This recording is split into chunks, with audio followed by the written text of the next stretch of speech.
But right now, we're going to talk about the Israeli-Iran war. Joining me now is my great pal, Aaron Cohen, Israeli Special Ops vet and founder of Gideon. Aaron, welcome. I don't guess you want to talk about Fed policy. Let's talk about the war. First question. I want to know if the United States comes in with additional assistance and activities, is it just to hit, do you think, the Fordo nuclear plant, enrichment plant under the mountain? Is that where they're going to go? Or do you think it would be a broader attack? That's my first question. What you think? My answer is Fordo is the number one threat. Buried 250, 300 feet, Larry, under some mountain designed to survive everything but a direct hit. And you don't build that unless you're planning to finish the bomb. So I think the U.S. may join. But if Trump doesn't, Larry, take the shot, there's only one explanation I can think of in my head, which is Israeli special forces brought him something better. Some type of covert op that guarantees full destruction without increased escalation. The bomb might not destroy the facility. It's really deep in the ground. But remember, Israel took out a nuclear plant or facility in Syria, the remnants of one. And they did it covertly and they did it beautifully. And Israel's really good at those ops. So that's kind of where I'm at. Fordo's got to go. And I don't think Trump wants to push it beyond that. So we'll see what happens. Yeah, can the Israeli operatives get in there? I mean, there's tunnels and elevators and whatnot. Do you think they could actually get in there? I think if anybody can get in there, Larry, Israel can. We've got a history of being able to custom design special operations. Look at Entebbe. Look at all the operations in the 60s and the 70s where Israel has been very creative. I say yes, because Israel's already behind the wire.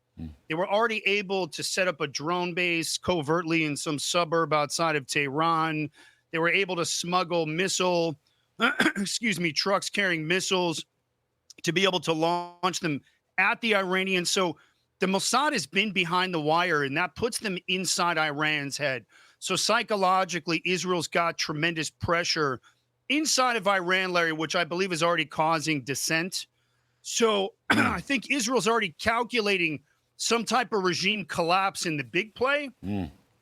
But there's definitely, if anyone can pull this off, Israel can. You and I know how much magic they've been able to do between all the hostage rescues and all the special operations in the last 20 months. 100%.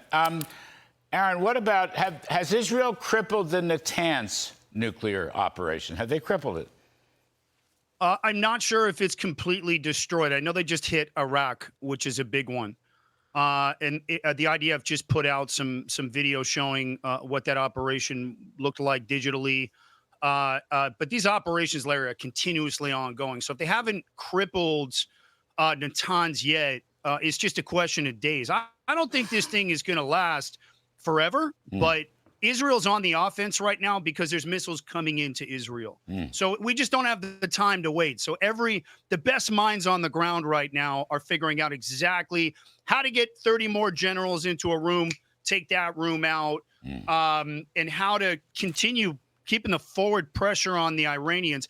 Larry, this is survival time right now, so we don't have the luxury to not be good. So they fired however many missiles. A couple of them have gotten through. We fired thousands. They're all hitting. So right now, Israel's got the advantage. You mentioned a moment ago, I just want to come back to it.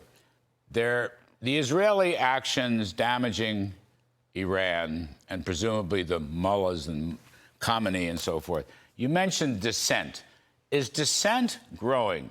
Is there an Iranian street developing that will, at some point take out the police state that these mullahs have created? Dissent, Aaron. What's going on there? It's a good question, Larry. I see where you're going with this. I think that dissent, and I think that getting the Iranian people... Look, Israel striking the nuclear Fordow site and eliminating that capability is great. What Israel, I think, is doing right now is trying to figure out, if we assassinate Khamenei, who we can kill tomorrow, if we get him, who's going to fill that vacuum? Who's going to create and organize all of these Iranians and get all these generals and police officers on the same page, because everyone's going to be scrambling for power like we saw in Libya, like we've seen in all these countries, that we're not great here in the U.S. in terms of flipping regimes. But is Pahlavi, the son of the Shah, capable of pulling this all together? Can we get the Kurds in if we need extra weapons? Can we get the right people to come in from the police and the military in Iran? It's a monster. It's a monster. And I think those conversations are probably happening also. Forward operations until these, maybe that's the 2-week delay. Maybe that's the delay. How long is it going to take to get all these pieces lined up? So if the Iranians don't come to the table, let's get that regime change. Let's spark the seed. Yeah. We'll see. Well, we will see. Aaron Cohen, thank you, my friend. We appreciate the update. Hope to see you soon. Appreciate you, Larry. Real quick, to your investors out there, I've just launched Gideon. It's the first AI-powered early warning system for law enforcement. Scans open source data in real time and flags behavior to stop lone wolf terrorists in their tracks. Cops are flying blind out there. I'm going to bring the signal. I've got an elite engineer team on board.